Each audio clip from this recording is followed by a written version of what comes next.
In our last episode, we explored trust from the inside out. Covey's emotional bank account, the trust equation, Horsager's 8 pillars, the trust curve, and wisdom from the Ramayana and Mahabharata that leaders have carried for thousands of years. In this episode, we go further because trust is not just about who you are or what you do. It is about what happens in the space between you and the other person. In every conversation, every message, and especially in the silence where words should have been. And it raises a question that more and more leaders are asking. How do you build trust when the people you lead are not in the same room? It was mid-2011. I was heading the organizational transformation practice for a global management consulting firm across Asia Pacific. A billable engagement with consultants in my pyramid to keep productive and milestones that could not slip. The mandate: analyze the current org design of a major multilateral bank, assess headcount, and recommend a structure for Vision 2020. On paper, a well-defined consulting assignment. In practice, the department I was there to help did not want me there. And I understood why. Rumors had circulated before I arrived. The consultant is here to merge us, cut headcount, eliminate positions, and in a department of more than 20 plus nationalities with all the cultural sensitivity and professional pride that entails. Those fears were not irrational. They were very human. Meetings were scheduled, then quietly rescheduled. Documents took days to arrive. Answers were careful, measured, and guarded. The data I needed was sitting right there in the minds of very people across the table from me, and they had every reason not to share it. I had a mandate, a framework, a timeline, but not the one thing without which none of these mattered: their trust. So I made a decision. I stopped leading with the framework and I started with genuine curiosity. Help me understand how this team really works. What are you really proud of here? Slowly, a few individuals opened up, then a few more. Not because I changed the mandate, but because they could finally feel I was there to understand before I was there to recommend. Welcome to the second episode where we go inside these conversations on how to build trust. Part 1: Conversational Intelligence. Judith Glaser in Conversational Intelligence makes a claim that is both unsettling and liberating.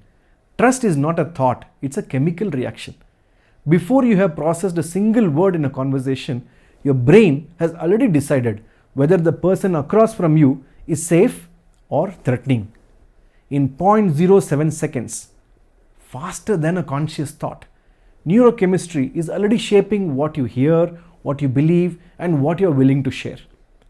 Two chemicals drive this completely different experience of the same conversation. When cortisol rises, the protect network activates. Your prefrontal cortex, where empathy, new ideas, creativity, and good judgment live, begins to close down. Amygdala takes over. You move into protect mode, guarded, defensive, and territorial. You stop listening and start surviving. New ideas cannot enter. Collaboration becomes impossible. When oxytocin races, the trust network activates. The prefrontal cortex opens. Mirror neurons activate, allowing genuine empathy. Dopamine and serotonin create a sense of well-being and openness. You move into trust mode, curious, collaborative, and willing to share and co-create. This is where breakthrough conversations happen. In Manila, the department's cortisol was elevated long before I walked into the room. The rumors had done that work already. Every time I led with the framework, I need this data, I confirmed the threat. Cortisol rose, doors closed. The moment I asked, what are you most proud of here? Oxytocin began to race. Because genuine curiosity is neurochemically different from evaluation. The body knows before the mind does. It is not a metaphor. This is neuroscience. Part 2. Two ladders, one choice. Ladder of inference versus ladder of conclusions. In episode Q, we explored Chris Argyris' ladder of inference. How we climb from observable data to assumptions to conclusions without realizing it. And how leaders can climb back down by checking their data before acting. Judith Glaser introduces a parallel framework, the ladder of conclusion. And the comparison is instructive because while Argyris describes a cognitive process, Glaser describes what happens before cognition even begins. Ladder of inference, Argyris, starts with observable data. We select certain data, we interpret and add meaning. We make assumptions, we draw conclusions, we take action. Focus is on cognitive reasoning process, how we think our way to wrong conclusion. Can be interrupted by slowing down and checking data. Whereas ladder of conclusion by Glaser starts with bioreaction at 0.07 seconds, cortisol or oxytocin, feeling safe or threatened. Thought, we make meaning, often inaccurately. Belief, we pull from past experiences.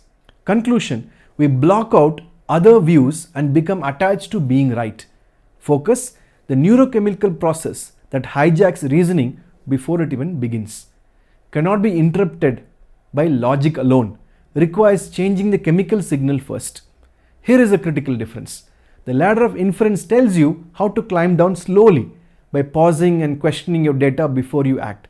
The ladder of conclusion tells you that climb has already happened before you are aware of it. In Manila, the team had concluded consultant is a threat before I entered the room. No amount of data, credentials, or even evidence could bring them back down. Only changing the chemistry could, and that required a different kind of presence. In Aligarh, the youth had concluded outsiders like these have let us down before. The cricket bat changed the chemistry, not the argument. Part 3, 3 levels of conversation, where trust lives in the way you speak. Judith Glaser identifies 3 levels of conversation that leaders move through, often without knowing which level they are operating at. Level 1, transactional. Tell and ask. Exchanging information, updates, facts, low trust. People focus on confirming their own view of reality.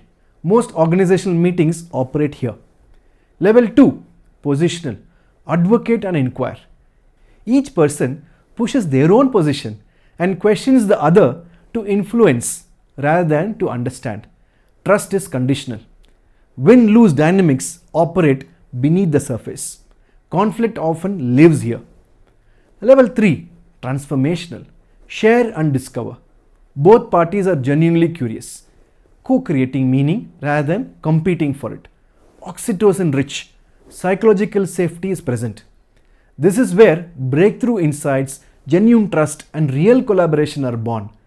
Most organizations operate between level 1 and level 2. Meetings where everyone waits to speak rather than listens to understand. Feedback sessions where both parties manage the interaction rather than have it. Level 3 is rare, and that's exactly why leaders who operate there becomes the most trusted people in any room. Judith Glaser's star skills. Skills that achieve results. Support the move to level 3. In this order, building rapport, getting on the same wavelength before any agenda is introduced. Listening without judgment, paying full attention while consciously setting aside the urge to evaluate. Asking discovery questions, genuine curiosity that open mind rather than interrogate positions. Reinforcing success, seeing and validating what is working for both parties, creating coherence and forward movement. Dramatizing the message, making meaning vivid, memorable, and understood by the other person. In Manila, the turning point was a level 3 moment. I stopped advocating for my framework and started genuinely discovering their world. The chemistry in the room shifted and the information began to flow. Part 4, Trust Across Distance. Sidal Neely on in-person, hybrid and remote working conditions. Every dynamic we have discussed becomes more important and more difficult when the people you lead are not in the same room. Sidal Neely, professor at Harvard Business School and author of Remote Work Revolution, gives us the most rigorous research available on how trust forms, develops, and maintained across distributed teams. Let me walk through her key concepts in the detail they deserve. Swift trust. Neely introduces the concept of swift trust, first identified in flight crews and law enforcement team, brought together rapidly for high stakes assignments. The principle: when there is no time to build trust gradually, you choose to trust until proven otherwise. You extend trust before it is fully earned, based on sufficient evidence of competence, such as qualification, work sample, or how someone communicates in shared spaces. For remote and virtual team, swift trust is not the exception, it is the baseline. Teams are assembled across geographies, often without prior working relationship, and must produce result quickly. Leaders who understand this design for swift trust from day one, they establish clear norms, assign roles explicitly, and create early opportunities for colleagues to demonstrate their competence and reliability. When swift trust is the norm, members decide to trust one another until proven otherwise. The 3 cognitive trusting curves. Neely maps 3 levels of cognitive trust that develop differently in remote context. 1. Passable trust. Sufficient for task completion. You don't need relationship. You just need to know this person can do the job. Common in short-term virtual collaboration. Does not need to grow deeper if the task doesn't require it. Number 2. Cognitive swift trust. Built quickly on evidence of competence. How someone handles pressure, communicates under uncertainty, and follows through on commitments in virtual setting. Can develop within days or weeks, sufficient for many distributed team relationship. Number 3. Deep emotional trust. Grounded in genuine care, shared experience, and vulnerability. Takes longer to develop, requires intentional investment. Once present, it enables the highest level of collaboration, risk-taking, and innovation. This is where extraordinary teams operate. The key insight from Neely's trust curve research.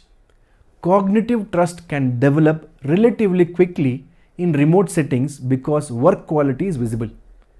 Emotional trust takes much longer without deliberate effort, because the informal relationship building that happens naturally in person, the corridor conversations, the shared truth, the non-verbal moment of understanding, etc., simply does not occur by accident in a distributed environment. It must be designed. Direct knowledge and reflected knowledge. Neely identifies 2 types of knowledge that are critical for building trust in virtual team, and both require intentional leadership. Direct knowledge is understanding the personal characteristics and working norms of distant colleagues. In in-person setting, this develops organically. In remote setting, you must create conditions for it deliberately. Neely recommends, when periodic face-to-face is possible, resist the urge to jump straight into work agenda. Instead, take time to observe how colleagues work under pressure, what they value, how they solve problems. When physical proximity is not available, ask questions about how your teammates' working environment operates. The more context team members have about each other, the easier it becomes to trust. Reflected knowledge is insight about how others see you. Seeing your own norms and behavior through the lens of a distant colleague. Neely illustrates this with a vivid example. Indian engineers complained that their German counterparts were lazy because they took too long to respond to email. German engineers complained that their Indian counterparts were always taking tea breaks. In reality, both groups had different but equally productive work style. Neither had reflected knowledge of the other. The result? Distress built on misreading. Reflected knowledge resolved this. When each group could see their working practices through the other's lens, frustration was replaced by understanding. And understanding is the foundation of trust across cultures. Building trust across working condition. In-person trust. Emotional trust builds naturally through ambient contact. Corridor conversations, shared emails, non-verbal cue. Leaders can rely on natural relationship building, but they often take it for granted. The risk? Assuming trust exists without checking whether it actually does. Hybrid trust, the more complex scenario. In office, Members build emotional trust organically. Remote members often don't. Without deliberate design, hybrid creates two trust tiers, and that divide becomes invisible resentment. Neely's guidance. Design every meeting as if all participants are remote.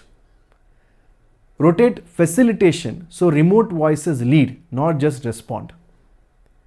Ensure equal airtime. Create structured opportunities for relationship building that do not disadvantage those who are not physically present. Remote trust. Intentional architecture required. Cognitive trust builds quickly through visible deliverable. Emotional trust require dedicated investment. Relationship building time that is not agenda driven. Video on culture that enables non-verbal connection, and personal check-in that go beyond task status. Team launch and relaunch. Sidal Neely emphasizes that remote teams need an explicit launch session, not to socialize, but to agree on how they will work together. Norms for communication, decision making, conflict resolutions, and accountability. When teams skip this, they falter at every subsequent bump in the road. Periodic relaunches are equally critical, especially when membership changes or team transitions to a new phase of work. In Manila, the multicultural dynamic, 20 plus nationalities, all with different norms around hierarchy, directness, and what respect looks like in a meeting, was trust in its most complex form. I had to earn trust not just as an individual but across cultural meaning system. The principle that eventually unlocked it, I stopped assuming I knew how trust worked for them and started asking, that is reflected knowledge in practice. Now part 5, digital body language. Erika Dhawan, building trust one digital signal at a time. So far in this episode, we have explored trust through the lens of neuroscience, conversation, and distance. But there is a fourth dimension that is hiding in plain sight. In every email you send, in every meeting you run, every message you type. Erika Dhawan in digital body language, how to build trust and connection no matter the distance, opens with striking statistic. 70% of all communication among team is now virtual. We collectively send 306 billion emails every single day. And according to the Journal of Personality and Social Psychology, 50% of the time, half the time, the tone of an email is misinterpreted. Half the time. Think about what that means for trust. Every second email you write carries a 50% chance that its tone is landing differently from how you intended. A sentence that you meant as direct reads as cold. A message meant as efficient reads as dismissive. A reply you meant as supportive reads as sarcastic. In the physical world, we build trust through body language. Eye contact, warm handshake, a nod, leaning in when someone speaks. In digital world, all of those signals are invisible. And we have replaced them mostly unconsciously with a new body language that very few leaders have been trained to read or use. Dhawan calls this digital body language. It is made up of our word choices, response time, punctuation, email tone, meeting design, and channel selection. These micro signals, individually tiny, collectively powerful, either build trust or erode it. Constantly, silently, often without anyone realizing what is happening. The 4 laws of digital body language. Dhawan organizes her framework around 4 laws, each one building on the last. Law 1. Value visibly. The digital equivalent of the open palm, the eye contact, the warm handshake. In physical setting, we show others they matter through non-verbal signal. Digitally, we must show it through attentiveness, reading emails carefully before responding, writing clear subject line that respect the recipient's time, starting meeting with genuine human acknowledgement before the agenda, and never using the mute button as a license to multitask while someone is speaking. Reading the emails in your inbox with care and attention is the new art of listening. Law 2. Communicate carefully. Minimize the risk of misunderstanding by being explicit about what you mean, who needs to do what, and by when. Establish clear norms for which channels are used for what communication. Ambiguity in digital messages is not just a communication failure, it is a trust withdrawal. When people are left guessing what you meant, they fill the gap with anxiety, assumption, or resentment. Key practice. Define success before any project begins. State it in writing. Unclear expectations are the most common source of trust erosion in distributed team. Level 3. Collaborate confidently. Create conditions where people feel safe enough to take conscious risk, disagree openly, and bring their real thinking without fear. Confident collaboration means empowering people to respond thoughtfully rather than reactively, reducing the 24/7 pressure that makes distributed work exhausting, and ensuring the remote team members have equal voice and visibility in every interaction. Key practice. Allow the remote participant to moderate the meeting, not just attend it. This single shift visibly signals equal status. Law 4. Trust totally. The destination that the first 3 laws make possible. An environment of 360-degree engagement where people tell the truth, keep their word, and deliver on their commitments, and where an ambiguously worded message or a late response does not automatically trigger fear or insecurity. Trust totally does not mean unconditional trust. It means a culture where people default to assuming good intent. Once trust exists, anything that helps support it is prioritized, and anything impeding it is addressed. What digital trust looks like in practice. Dhawan maps digital signal to the trust behavior they replace. Here is how traditional body language translates into digital world. From physical to digital, trust signals in your everyday work. To signal trust, physical, open palms, uncrossed arms, a smile, a nod.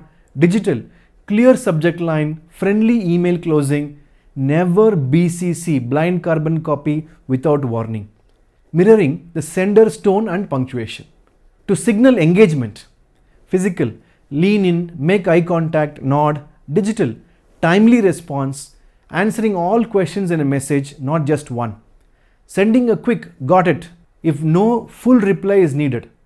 No muting as a license to multitask. To signal urgency, physical, raised voice, pointed gestures, quickened pace. In digital, all caps paired with direct language, phone call or meeting instead of message. Same message on multiple channel, skip the pleasantries. To signal inclusion, physical, make eye contact with everyone in the room, not just the loudest speaker. Use chat tools to collect opinion before calling on people. Send agendas 24 hours in advance with sections for different voices to lead. Rotate who chairs the meeting. I want to share a story from my own practice that brings Dhawan's framework to life. I work closely with a very good friend of mine, Kavita Kesavan. I call her Kavi. On a series of workshops for senior leaders and their teams of a US-based MNC running a global capability center in Bangalore. These were not ordinary workshops. The leaders were navigating something genuinely complex.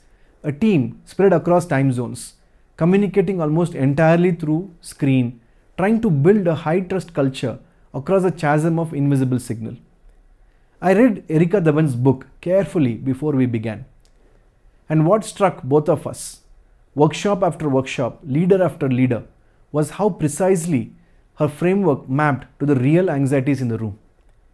A senior leader would describe how her team felt disrespected when she sent last-minute calendar invitation with no context. That was law 1, value visibly breaking down. She wasn't intending disrespect, but in the absence of physical presence, the calendar invite without a subject line was doing exactly what a cancelled eye contact or a averted gaze would do in person, signaling that the other person's time does not matter. Another leader talked about how the anxiety that a single word reply, okay, or K with a full stop, created in his team. People would spend minutes, sometimes hours, trying to decode that full stop. Was he annoyed? Had they done something wrong? This is law 2. Communicate carefully, being violated by what essentially intention to punctuation. In one of our workshops, I introduced an exercise drawn directly from Dhawan's thinking. I asked every participant to bring a recent email that had created confusion or tension. We read them out loud in the group and mapped them against 4 laws. The room was quiet for a long moment. Then a very senior leader, someone who had been leading global team for over 15 years, said something I will not forget. I had no idea my emails were this loud. Not his voice, not his decisions, his emails. That is Dhawan's central insight. Digital body language is not background noise. It is the primary channel through which the trust is built or broken in a modern organization. And most leaders have never been taught to read it. By the time we finished the series of workshops, the leaders had developed team norms around email tone, response time expectation, virtual meeting structure, and the use of collaboration tools, not as rules, as trust architecture. Erika Dhawan would call it reaching law 4, trust totally, an environment where a delayed response is not automatically interpreted as dismissal, and where a short email is read as efficiency, not coldness. That shift is possible. We saw it happen, one workshop at a time. A practical framework for your team. Part 6. When trust breaks, the repair framework. REPAIR framework. Because every leader will eventually need this. Horseger is clear. Trust is never static. Every action either increases or decreases trust. And even the most trusted leader will at some point break trust with someone who mattered. The instinct is to apologize and move forward quickly. But trust repair is not an event, it is a process. And rushing it is the surest way to make it worse. To repair trust, you must REPAIR it, repair it. R, recognize. Recognize what broke with specificity. Not I'm sorry things went wrong. Name the exact moment. I committed to getting back to you by Friday, I didn't. Specificity signals you truly understand what broke, not merely that something broke. E, express. Express ownership without defense. No justification, no context, no, but here is why. The moment you begin to explain, you dilute the accountability and the other person feels it immediately. P, for probe. Probe the impact, then listen fully. Ask, how did this affect you? Then truly listen without preparing your response while they speak. This is where intimacy is built. People need to feel that their experience of being let down matters to you. A, agree. Agree on what changes together. Specific and joint. What will change? How and what either person needs for that change to be real. A vague commitment repairs nothing. I, install. Install consistent behavior in micro moments. Trust is not rebuilt in grand gestures. It is rebuilt by showing up on time, following through on small things, closing loop others leave open. Every small promise kept is a deposit. R, request. Request accountability. Co-create trust. Ask, what should I do if I slip again? Now you are not just repairing trust, you are co-creating it. That changes the entire dynamic from repair to partnership. An apology addresses the past. Consistency through the repair process rebuilds the future. My greatest trust repair moment in Manila was not a dramatic conversation. It was showing up to a meeting I had been excluded from and asking to listen rather than present. No defense, no explanation, just presence. That single act moved the relationship to level 3 and the engagement found its footing. Part 7. The echo from field to boardroom. Not long after Manila, I was coaching a senior leader who came to me genuinely puzzled. Bhaskar, I have done so much for my team, but somehow I feel they don't trust me anymore. Experienced, capable, well intentioned, and completely unaware of the pattern he had created. As we explored, the story emerged. A few meetings cancelled last minute. Decisions taken without the team. Feedback given but never followed up. One commitment made and not fully honored.